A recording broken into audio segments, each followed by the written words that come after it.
Hey everyone, wanted to send a quick note out to staff. It's been a crazy couple of weeks and haven't had a chance to get in front of you yet.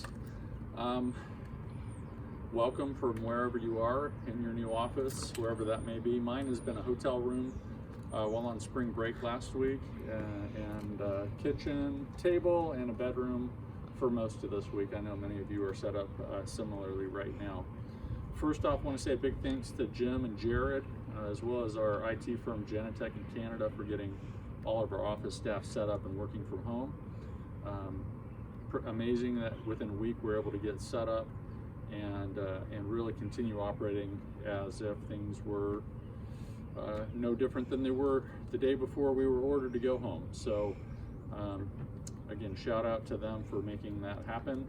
And I think it speaks volumes to the systems and technology that we've invested in the business over the years to make that happen.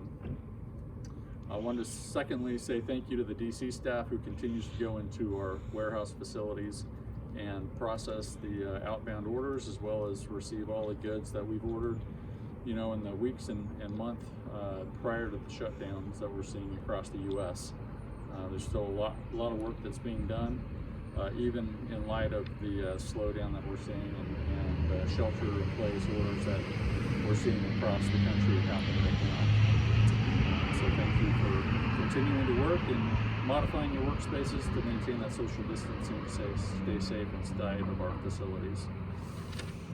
What to say? These are really unprecedented times. We've seen our share of challenges at Cascade over the years, certainly through the 80s and 90s, with losses of major customers like NovaCare, losses of major supplier contracts with Autobach and Oser in the 80s and 90s, losses of major receivables from Neil Steves, a sub-distributor in Canada, which actually led to my arrival here in 2002. What else? Bankruptcy of large customers like Michigan Orthopedic Services in 2009-2010. And then plenty of challenges with growth. With our acquisition of KnitRight in 2010, growth, with new systems, new processes, new facilities, moving facilities, acquiring new businesses, etc., all bring their share of challenges, but none quite like this.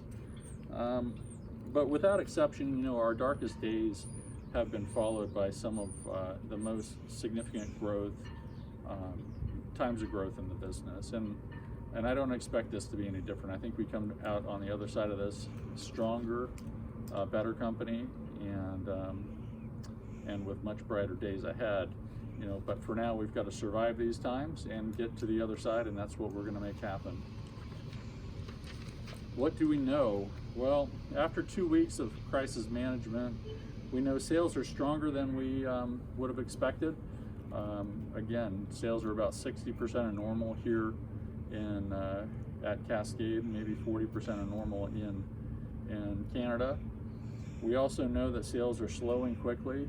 We expect to be less than 50% of normal starting next week, given some of the feedback we're seeing in the numbers, as well as what we're hearing from our customers. A lot of our customers have been servicing their work in process and getting that delivered, which they may have 2, 3, 4 weeks of patient requirements that they've been filling over the last couple of weeks. But now we're really getting down to emergent care and really critical cases at this point. So really expect sales to start falling off significantly in the week and weeks to come. Customers still need us. We do know that. We are considered essential services in most jurisdictions, so we need to be open and operating at a level that can continue to support our customers with those needs. And our vendors need us. Our vendors need whatever demand we can give them to maintain their operations through this. So, what's the plan? Well, in full transparency, the director group is going to get together tomorrow and review, the current level of business and what we need to do to operate the business at a reduced capacity. We also know that governments across the world have issued all sorts of support to help employees as well as employers work through these challenging times. So we'll spend some time tomorrow looking through all of those things. We've spent a lot of time this week doing that already, and making some decisions for what we need to do to maintain the business and survive through this slowdown. We'll share more on those plans as we finalize them with you. But for now, stay safe. Follow your local shelter-in-place orders. Maintain social distancing. All of the things that you should be doing that you're certainly doing now. And most importantly, take care of yourselves, your loved ones, your furry friends, Mr. Charlie. And I guess we all just figure out how we operate in these quarantine, work from home, crazy times. So that's it for now. We'll share another message with you here soon, and appreciate each and every one of you. Thanks so much.